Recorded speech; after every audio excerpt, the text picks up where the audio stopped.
Tvorog doğru ya, tvorog doğru mu? Qaysi doğru? Her indamin durgan 10 sekund o'za bir dana podarka beraman. Getdi vaqtimiz. Hadis kimadi? Bir marta podarka berdik sizga. Istoriyaga qo'ydik, yodimga tushdi. Ko'rinmaysiz, siz ko'p vaqt bo'ldi. Indamin durarasizmi? Pyure nurkidan sut yaxshi ko'rasizmi? Mana uni o'zi oldingiz. Keyin qarang, smetana. Smetana yaxshi ko'rasizmi? Buni ham o'zibdingiz. Tvorog 50 sekund bo'ldi o'zi. Men 5-chisi, 4-chisi. Yana bu 5-chisi. Ishqilib so'rlamaysiz da qansang. Asa shunda to'xtatamiz. Hammasi siz o'tib qoldingiz, bemalol tabriklaymiz. Adingiz kim edi rasman? Lifehack erkeklere maboda gelin biriyle söyleyiverseler her söylemin durgan minutuna bir narsa beraman deyleyin.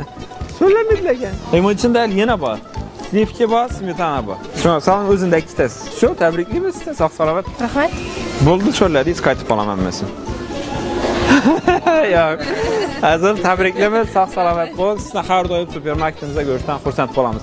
İsterse bizani abone olup kuzatishni unutmanglar. Sababi eng zo'r kontentlar va har doim mijozlarimizga mehr ulashishda to'xtamaymiz.